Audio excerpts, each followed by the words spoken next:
What you need to do few hours before your flight. Hey guys, my name is Maine and I do travel and lifestyle content. If you're new here, I do a lot of Hong Kong videos. More than 80 videos na yan in my Hong Kong playlist. It's actually my 7th time here in Hong Kong. So let's say you have packed your bags already. Na-check mo na rin kung ilan ng luggage na pwede mong dalhin at gaano kabigat ang maximum capacity ng luggage mo.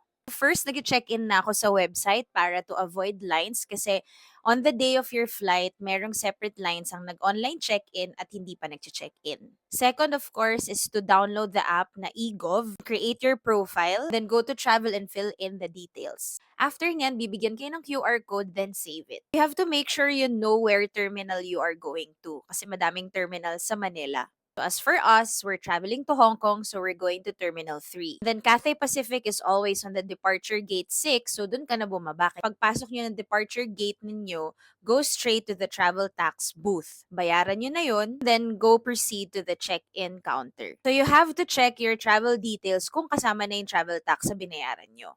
Go to the check-in counter, give your passports, and then drop your luggage. And go directly to the immigration. When you arrive at the immigration, make sure that you're confident and ready to answer the immigration officer. If you don't know how to answer, you don't know what's gonna happen, please watch our previous video.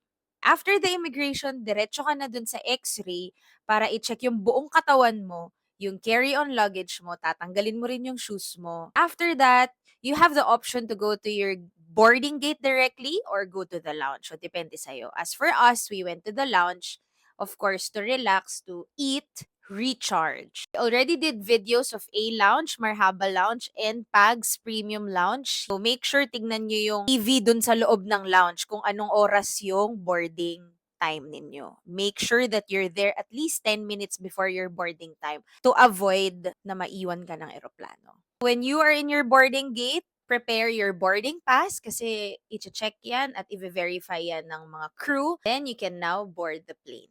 So don't forget to follow for more tips. Bye.